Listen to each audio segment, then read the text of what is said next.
Uno de los padres fundadores de los Estados Unidos, el científico e inventor Benjamin Franklin, destacó la relevancia del ejemplo diciendo: nadie predica mejor que la hormiga y no habla.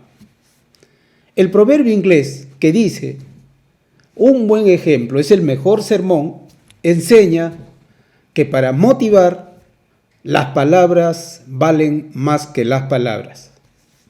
Jesucristo potencia ambas máximas precisando: porque como el cuerpo sin espíritu está muerto, así también la fe sin obras está muerta. Con el arma del ejemplo, Juana de Arco cumplió con sacrificio el encargo divino que recibió, venció traiciones y logró que sus soldados hombres entreguen mucho más que lo imaginable. Señores, en la presente exposición abordaré la estrategia de Juana de Arco que corresponde a la Edad Media.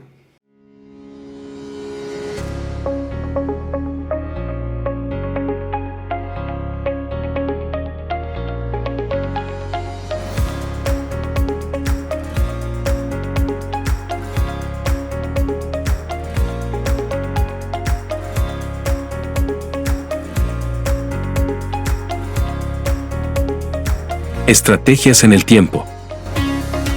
¿Y su empresa en qué tiempo está? Juana de Arco nació el 6 de enero de 1412. Gozaba de una poderosa personalidad, hablaba con convicción, era persuasiva y predecía con exactitud el porvenir. Cuando tenía 13 años, escuchó voces del arcángel Miguel y de las santas Catalina y Margarita.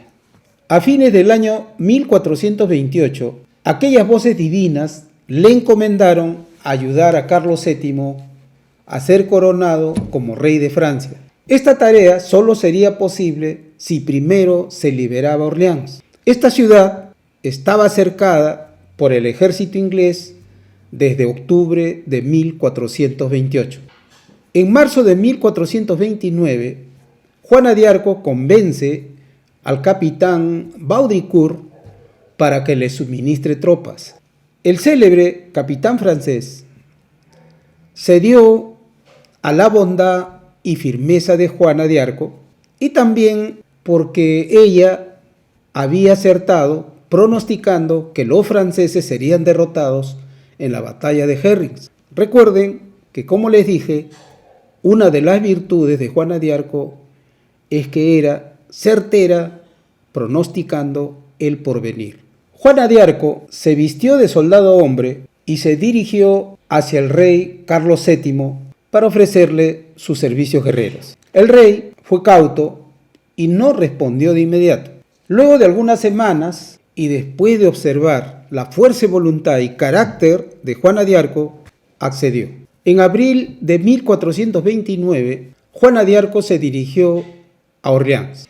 Antes de romper el cerco de dicha ciudad, Juana de Arco atacó el fuerte inglés de Saint-Loup y en pocas horas lo tomó. Para lograr dicha victoria, Juana de Arco incumplió la táctica ordenada por el Consejo de Guerra francés. En su lugar, irritó al enemigo para desviarlo de su plan, fue ejemplo de autodisciplina y animó a sus soldados asegurándoles que Dios estaba con ellos.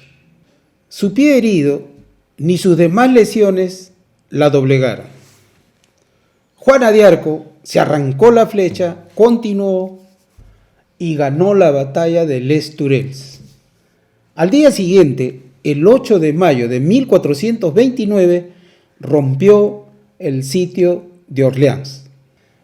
El 18 de junio de 1429, Juana de Arco logra una impresionante victoria en la batalla de Patay. Por su ejemplo y eficacia, la categorizaron como leyenda. El ejército francés tomó Reims y allí coronaron a Carlos VII el 17 de julio de 1429. Juana de Arco oró y agradeció a Dios haber cumplido su misión. Para los franceses, Juana de Arco era una figura divina, pero para los ingleses, una hechicera. Con la ayuda traidora del partido francés de los Borgoñones, los ingleses la capturan en mayo de 1430. Fue enjuiciada desde el 13 de enero de 1431 y quemada en mayo de ese mismo año, cuando apenas tenía 19 años. Mientras tanto, el rey Carlos VII fue indiferente a todo lo que le ocurría a Juana de Arco. ¿Cómo explicar la estrategia que puso en marcha Juana de Arco en función de sus 7 variables esenciales? Veamos variable por variable. Primera variable: ¿quiénes eran los clientes de Juana de Arco y cuáles fueron sus exigencias? Los clientes de la lideresa Juana de Arco fueron Dios, sus soldados y Carlos VII. Ella, en todo momento, oró pidiendo la guía de Dios y cuidó la integridad de sus soldados y diseñó y ejecutó combates efectivos. Segunda variable: ¿quiénes fueron los competidores de Juana de Arco y cuáles eran sus fortalezas y talones de Aquiles? Rivalizó contra las huestes inglesas. Frenó las fortalezas inglesas derivadas de su posición de cerco y fue fría ante las burlas de los ingleses por su condición de mujer.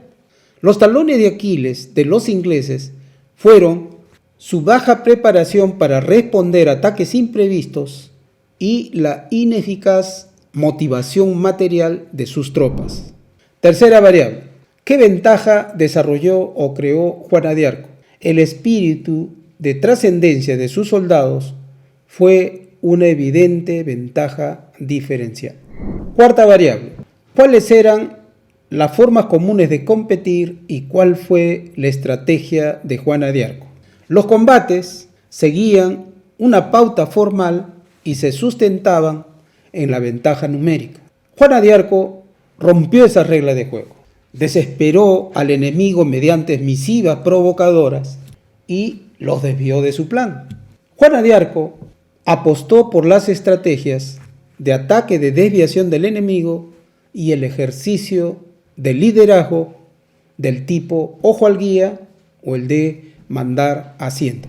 Quinta variable: ¿qué innovó Juana de Arco?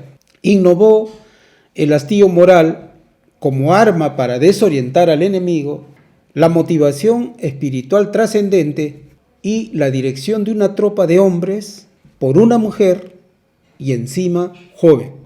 Sexta variable: ¿qué tipo de economías buscó Juana de Arco? Probablemente sin intención, Juana de Arco desarrolló la economía de alcance basada en su imagen de marca personal. También buscó economía de vidas como efecto de combates rápidos y creativos. Séptima y última variable de la estrategia de la lideresa Juana de Arco: ¿en qué procesos concentró sus recursos y esfuerzos? Para Juana de Arco, los procesos clave fueron 3. La autopreparación como ejemplo, el diseño de tácticas creativas y 3. La motivación de los soldados. Señor, con el objetivo de que lo expuesto lo adapte a su vida personal o a su vida laboral, me permito dejarle 2 preguntas bastante sencillas. Primera pregunta: ¿en qué es ejemplo usted para su personal? Segunda pregunta: ¿qué imitan de usted su personal? Señores, agradeceré muchísimo sus comentarios. Les ruego que me hagan sus comentarios. Les comunico que en nuestro próximo video trataremos la estrategia del imperio mongol que corresponde a la Edad Media. Hay algunos que nos piden que ya entremos pues a estrategias de la edad contemporánea. Yo les he pedido mucha paciencia, pero también les he dicho que cualquier caso de cualquier edad de la historia es adaptable a los negocios. Rompan ese tabú. Les vuelvo a decir, no solo hoy se formulan estrategias, no solo hoy se innova, siempre se innovó. siempre se formularon estrategias. Entonces ahí viene la habilidad de ustedes para adaptar lo que hicieron o parte de lo que hicieron los hombres del Paleolítico, del Mesolítico, del Neolítico, de la era de los metales, de la Edad Antigua, de la Edad Media, etcétera, etcétera, etcétera, al campo donde ustedes se desarrollan. Señores, recuerden siempre la advertencia de Jesucristo. Muchos son los llamados, pero pocos los elegidos. Muchas gracias. Bendiciones.